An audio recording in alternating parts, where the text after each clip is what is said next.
Hey everyone! So the iPhone 16e is here, and I think we all had that collective, wait what? Moment when it was announced.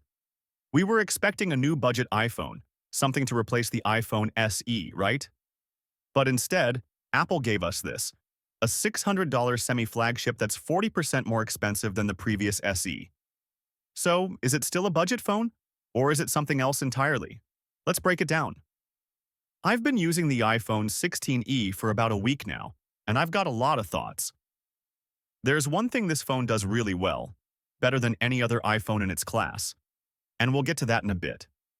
But first, let's talk about what makes this phone so interesting. Let's start with the price. At $599, the iPhone 16e is technically Apple's most affordable iPhone right now. But here's the thing, it's not cheap. Compared to the previous iPhone SE, which started at $429, this is a big jump. And for just $200 more, you can get the fully fledged iPhone 16. So, is the 16e still a budget phone? Honestly, it's in a weird spot. On one hand, it's got some flagship features like the A18 chip and a 6.1-inch OLED display. On the other hand, it cuts corners in ways that make you wonder if Apple's trying to push you toward the more expensive models. But let's dive into the details and see if this phone is worth it. First, the good stuff. The iPhone 16e has an OLED display, which is a huge upgrade over the LCD screens we saw on the SE models. It's 6.1 inches with a 60 Hz refresh rate. Not the fastest, but it's crisp, vibrant, and perfect for everyday use. Then there's the A18 chip. It's the same processor as the iPhone 16, but with one less GPU core. Don't worry though, it's still a powerhouse. Apps run smoothly, and it handles multitasking like a champ. Plus, it's energy efficient, which brings me to the best thing about this phone, the battery life. Seriously, the battery life on this thing is insane.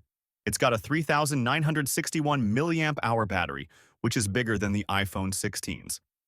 I've been getting over a day of use on a single charge, and that's with moderate to heavy usage. If you're someone who hates carrying a charger around, this phone is a dream. Now, let's talk about the trade-offs. First, the camera. It's a single 48-megapixel lens, and while it takes decent photos, it's missing the ultra-wide and macro lenses you get on the iPhone 16. For casual shots, it's fine, but if you're into photography, you might feel a bit limited.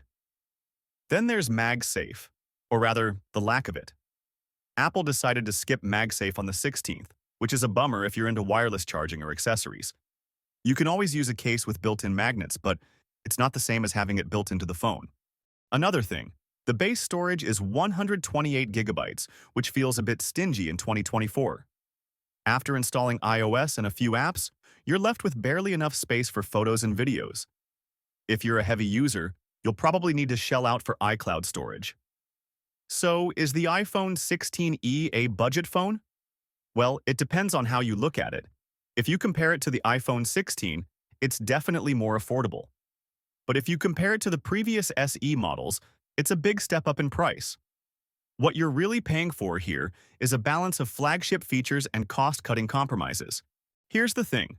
If you're looking for a no-frills iPhone that still feels modern, the 16e is a solid choice. It's great for everyday tasks, has amazing battery life, and it's perfect for someone who doesn't need all the bells and whistles of a flagship.